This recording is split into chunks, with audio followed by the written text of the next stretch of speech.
The nation is facing a lot in recent time. What is it all about?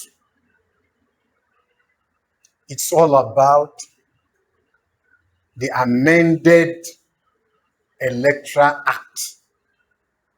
The Nigerians are saying yes,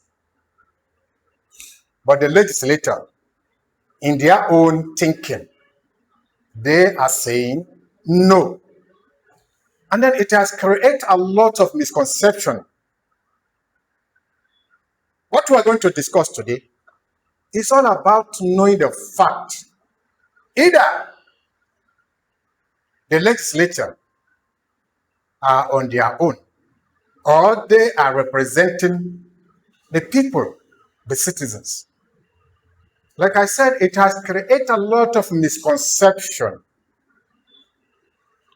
On that note, we bring in an expert, an experienced personality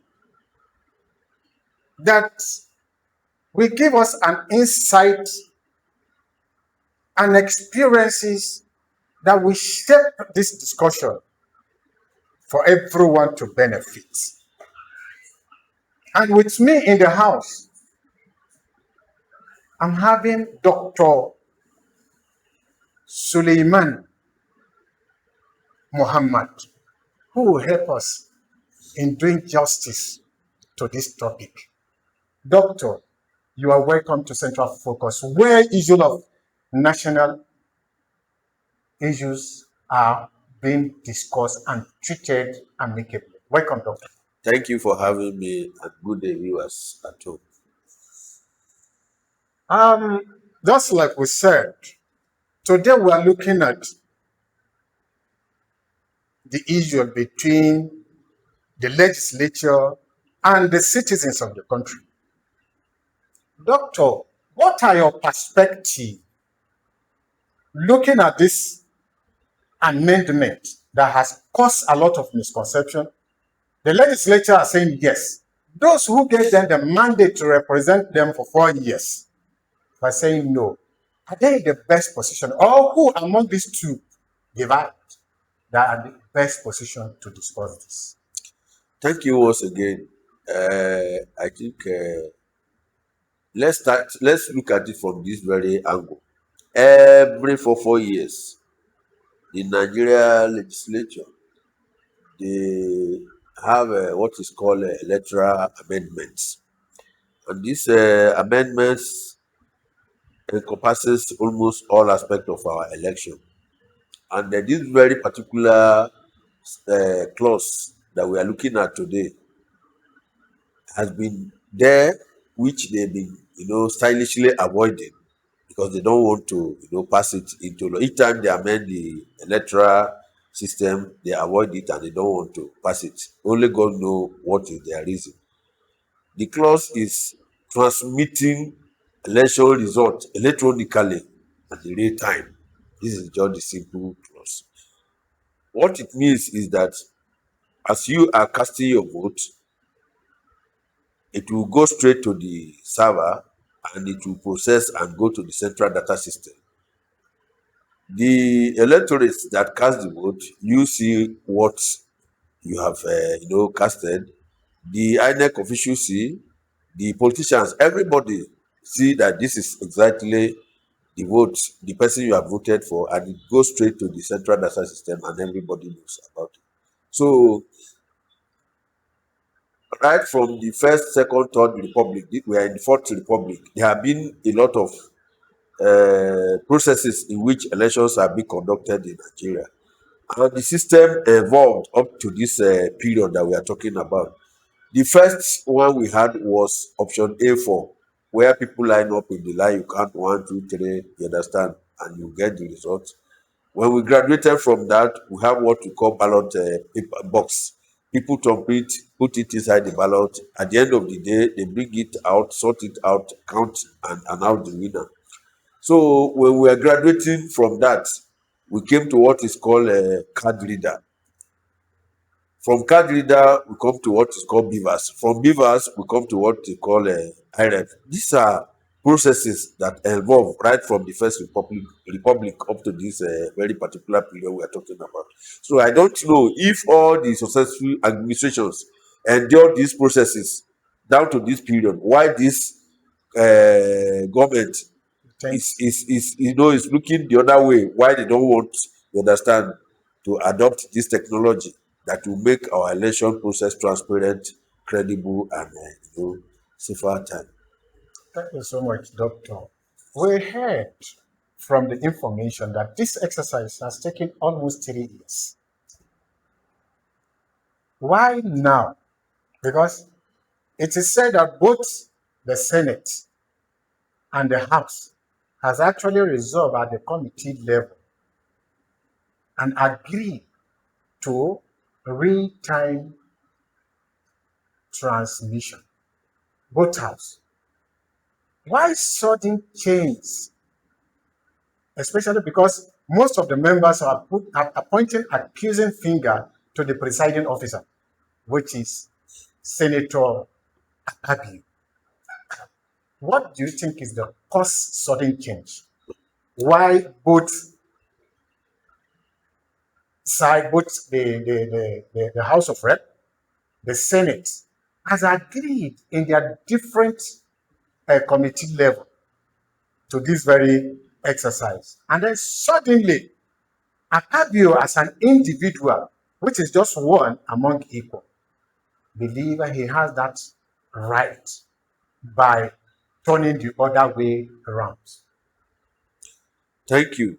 You see, the if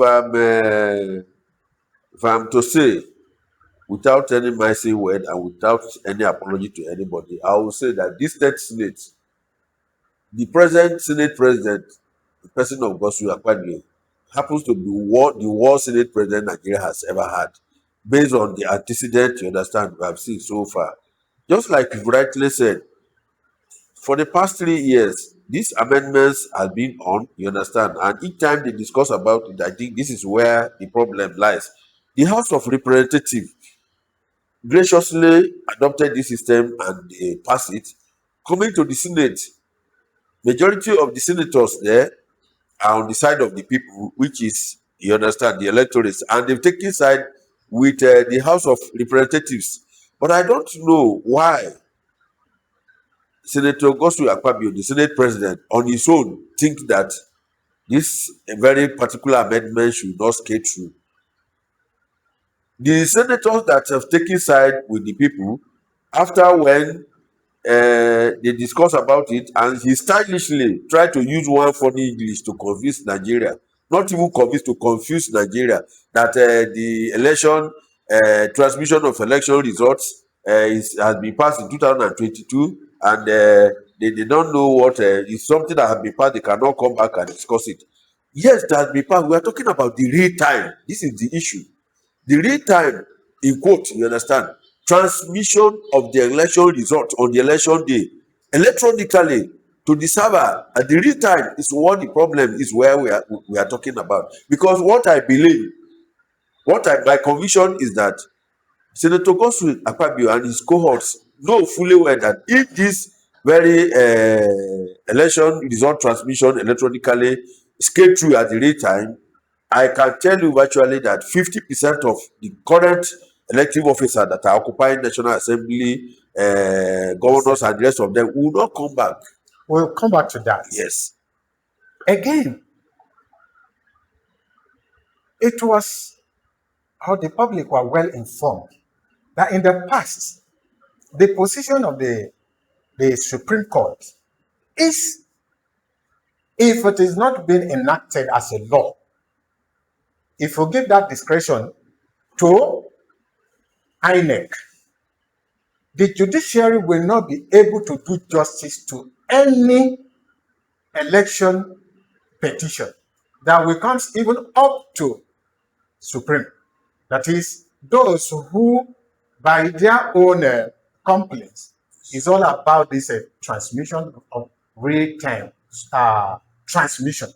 That it will be better that such proclamation should be enacted as a law, not as a discretion for INEC. Because when it becomes a law, then it can be effectively adjudicated upon. Exactly. Since this advice has been rendered freely by the apex court, that's why I said I'm coming back to this. Yes. Why is the presiding officer, who is just one among equal, so adamant in allowing this process to go? Yes, I think Senator Gosu Akpabio is not acting alone in this very issue. I'm very sure that he has his paymasters who are beating the drum that he's dancing.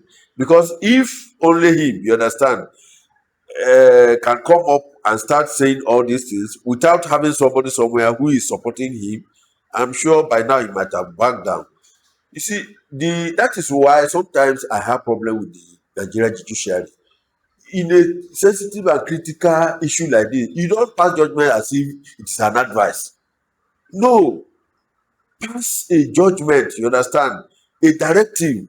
Let it be a directive, let it be mandatory. It is not be advisory. No, pass that law that this real-time transmission of election results on election day should be mandatory. Why are you doing it as an advisory?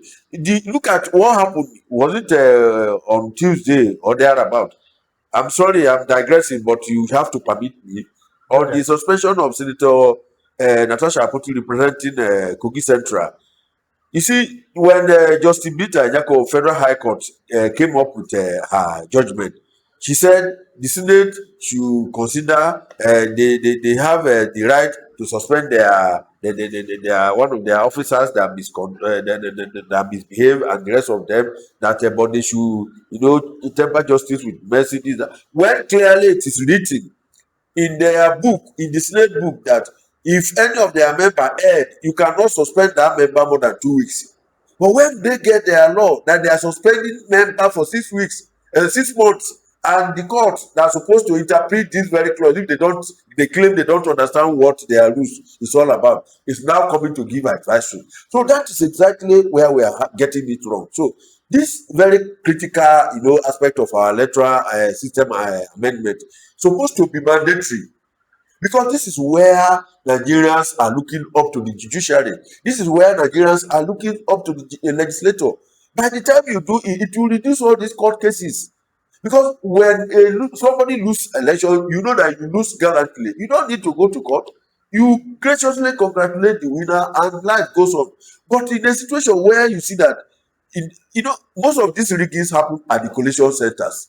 Because I have supervised elections from the ward to collation center to, you understand, the result you have at the polling unit is always tally the collation. It is at the collation center you see that there will be manipulation, changing of the roles and the rest of them. But by the time this electronic transmission of election electronically at the real time happens to be the law that we are abiding by, I'm telling you the truth, it will eliminate all this rigging. That is why the court has to stand firm and give judgment. Because excuse me, the argument they are advancing is that look at, there will be technical problem, we don't have network, and these are just Sorry, empty Doctor, hold excuses. it there. I'll still come back to you. You are watching Ganku Radio TV. On our topic, Central Focus. Just like we said, where issues of top profile are discussed. Dr. Mbak, Thank you. again, you are saying that the issue of network shouldn't be an inimical to the process of this election. Yes. Now, Absolutely. they were representing people. Who should that blame? Or whom do we blame? God bless I'm you. asking you, Doctor. A very good question from you. Is it me that is not in the position of authority that will make the network to be effective, efficient, and function properly? So You understand? can we at this point, maybe the public be aware that the representatives has actually failed? They have fed us. They have fed us. You see, let me tell you, we have 774 local governments across the country. We have 8,909, 902 wards across the country. And this very size we are talking about, do you know that on the election day, The politician, even those that are living behind the riverine area, they still go there, they campaign, they go there, they do all sorts of things, whatever they want to do. But why is it that when it comes to this very issue, they cannot do it? We can do it. Somebody, recently used the ATM as an example. There are several examples about that we can use, you understand, to justify the argument we are advancing. Now, a lot of financial transactions has gone, electronically. You don't even need to. You can, with this your phone, you can stay and do transaction up to 20 million naira. You don't even need to carry card, carry anything. Why can't INEC come up with a device where they can configure this very particular clause? You understand? And you have it in your phone. You can click. Once you get there, you see the Senate form, you see the House of Rep form, you see the President form. So you just, and once you voted, you cannot go back to it. It closed. So nobody can go there to tamper with it. They can have a anti-hacker device that can protect this one. And when you are talking about network, in the last election, if I'm not mistaken, 2023, the House appropriated 1 trillion naira for INEC to conduct that election. Are you telling me they cannot correct all these anomalies, you understand, from this huge amount of money? They can do it, you understand, because when you are talking about network, is it me that should provide network? What are you talking about? We are not having constant and stable electricity supply in Nigeria. Okay, go back to your home today. You see, who for the past 15 years or thereabout, Nigeria has spent over 7 trillion naira on the power sector and it's not working. Why is it not working? Is there anybody that have been held accountable? Is there anybody that have been punished for this? So the issue is that they know what they are talking about. I think Akapabio is riding on that premises that once we come up and say the network will not be good, this, that, Nigeria, because they know that whatever they go dish out to us, we will take it. That is why I'm so happy with the young men that come out with a lot of Nigerians, you understand. I say, no, enough is enough. They occupy National Assembly. They're still there. They said, no, until this clause is passed, we are not leaving. Exactly. And I done my card for them. Commendations. Yes. For the benefit of our viewers, why we think the court should be an adversary position to the legislature. The legislature makes the law. The courts is only there to interpret. It's a belief, it's on that premise. They now advise that the legislature should deem it fit and make that part of that electoral law. And then the populace or the public who are well informed about this, that formed the reason why we said what formed the reason why a presiding officer now deviates that. Moving forward, sir, just like we said, it is believed that they went through or they went through the exercise that is going to every state of the federation, consulting, having deliberations with them. Now, are they telling us that they were not representing the people that gave them the mandate? They were only representing the few that were representing the Nigerian populace. Is that their view? Yes, that is their view. Because if they believe they are representing the larger society that give them the mandate in which they rode to that offices, they wouldn't have been doing what they are doing now. Because I see no reason why Nigerians told the people, this representative, they are not our leaders. That is where they are getting it wrong. They are servants to us. They are our representative. We that sent them there, we are supposed to be their leader, because if they mess up, we can recall them, we can call them back home. You understand? That is where they are getting it. I was in Dubai in 2010. You see, sorry again for the digression. All right. We were boarding train, you understand, to Abu Dhabi, and we were on the line. So I saw ministers, I saw governors, they were there with their briefcases, and so we were on the same line, we boarded on the same period, and the legislator. So I asked, I said, are there these people not personal? They say, this is governor, this is minister, this is House of Rep member. I say, what do you mean? and there are no any siren, no, they are not disturbing. Say, my brother, disturbing who? Nobody, not even single police that is carrying their they carry their big case on their own, you understand? So in that same society, they see themselves as the representative and the servant of the people. Not that people should be worshiping them. No. So now, if the presiding officer of the National Assembly, both the Speaker and the Senate President, so told that no, what we are here doing, we are doing it for the larger society, for the 220 or 200 million Nigerians. We shouldn't have been doing what we are doing. They will do the right thing. But they believe that whatever we do, the few people that we are representing, that are our cohorts, once we have satisfied them, we don't have problem. This Senate president once said that whatever President Tinubu bring to them, they will pass it. He said whatever, meaning that even if President Tinubu bring a bill, they say go and kill all Nigerians. They will go and kill all Nigerians. That is what it means. I saw so on a lighter note, I saw one cartoon yesterday. They dress Akapabio and they wear him gele. He put earring. So they describe him as the second first lady of Tinubu. That only Tinubu is in Mila, while Akapabio is in National Assembly. So Tinubu is having two wives now. Automatically, whatever President Tinubu brings, you understand? That is what stands. So the issue is that we have three arms of government. We have the executive, we have the legislature, and we have the judiciary. And these three arms supposed to be checkmating each other, where you have check and balances. That is where the role of judiciary should be very, very important, because they are the enforcers of this law. They are the interpreters. You understand? So the executive are the one implementing.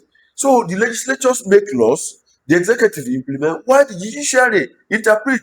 So you now have security agencies that enforce such law, which one young road safety officer talked about a few hours ago. So the issue is that we look at these people as our leader.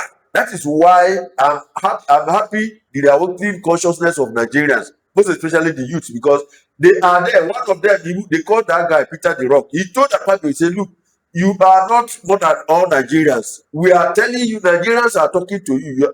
He was forced to send somebody to come and address them. You understand? Yes. That means they were listening. They are listening. Thank you. They are listening. Before we go, since they still have the time, now the level at which they are now is at the conference committee, where both position will be harmonized. Exactly. What is your advice Thank to you. the legislature? Yes, before I and also to the public. Thank you. Before I go into that, I think yesterday they said they passed the transmission of election results electronically. You understand? They passed that plus section 60, subsection 3. They passed it into law, and they still pass the manual. You understand? Recording of the road in case if there is failure. These are the two. So right there, the constituted 12-man committee, which they said should liaise with the House of Rep, you understand, to come up with at the conference committee. So my advice to Nigerians and the viewers at home is that we should not relent. We have started on a very good note. If this awareness, if this education has been there right from onset, all this, thinking that the people who we send there, thinking that they will lord themselves over us, will not be there. Sorry, before you finish, Doctor, from the experience now, it is like this is one of the most time that the Nigerians become so united. Exactly. Is it 12 June? 12 It's like this, yes. It's like this incident again now has actually brings Nigerians exactly from all corners of life together, demanding this very section that of it must be passed of the amended law. Way, so that the issue of accountability, transparency can be served. Exactly. On your final note, sorry for cutting it. No problem. So thank you very much. As I said, the transparency election, credible and safer election is the responsibility of all of us, because by the time election is credible, is transparent, you have less trouble in the town, you have less court cases, and the representative that is there, the elective officer who we voted to go and do his or her work, will have enough time to settle down and do the work. Because right now, if you watch, we have two INEC, you understand, in Nigeria today. The real National Electoral Commission, which is INEC, and the court. But INEC will give their own announcement. This is the person that win the election. They will not be satisfied until we go to court. You But understand? however, that is their position. And then they don't adjudicate until they take a case to them. However, until next time. Thank you so much, the house and then the viewers. Until next time, when we shall be coming your way again on another interesting program. I remain Suleiman Haruna Osikoi, your sincere uncle. Thank you so much. Bye.